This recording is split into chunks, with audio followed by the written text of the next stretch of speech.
بہت سے لوگوں کے ذہنوں میں یہ سوال چلتا رہتا ہے، جنگل کا بادشاہ شیر ہے یا ٹائیگر؟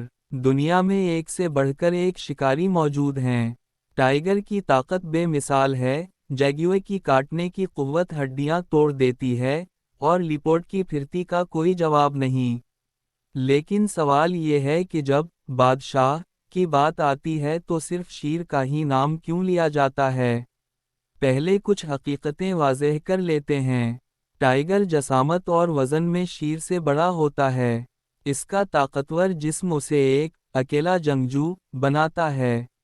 جیگوئر کی بائٹ فورس تقریباً 1500 پی ایس آئی تک ہوتی ہے، جو شیر کی تقریباً 650 پی ایس آئی طاقت سے کہیں زیادہ ہے۔ یہ مگرمچھ کی کھوپڑی تک توڑ سکتا ہے۔ تو پھر شیر میں ایسی کیا بات ہے جو باقیوں میں نہیں؟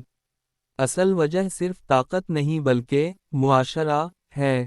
ٹائیگر، جیگوئر اور لیپرڈ تنہا زندگی گزارنے والے شکاری ہیں۔ وہ اکیلے شکار کرتے ہیں اور اکیلے رہتے ہیں۔ لیکن شیر ایک سماجی جانور ہے۔ وہ پرائڈ یعنی اپنے خاندان اور گروہ کے ساتھ رہتا ہے۔ شیر ایک علاقے کا حکمران ہوتا ہے۔ وہ صرف اپنے لیے نہیں بلکہ اپنے پورے قبیلے کے لیے لڑتا ہے۔ شیر کی دہشت اس کی دھاڑ میں ہے، جو تقریباً 8 کلومیٹر دور تک سنائی دیتی ہے۔ یہ دھاڑ دراصل طاقت اور حکمرانی کا اعلان کرتا ہے۔ قدرت نے شیر کو ایک تاج بھی دیا ہے، اس کے گردن کے گھنے بال۔ یہ اسے زیادہ بڑا، رعب دار اور خطرناک ظاہر کرتا ہے۔ لڑائی کے دوران یہی بال دشمن کے دانتوں سے اس کی گردن کی حفاظت بھی کرتا ہے۔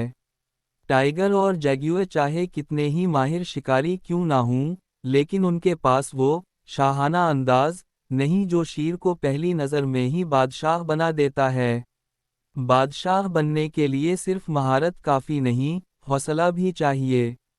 ٹائیگر اکثر خطرہ دیکھ کر پیچھے ہٹ جاتا ہے کیونکہ اسے معلوم ہوتا ہے کہ اگر زخمی ہو گیا تو شکار کون کرے گا۔ لیکن شیر مرنا قبول کر لیتا ہے مگر پیچھے ہٹنا نہیں۔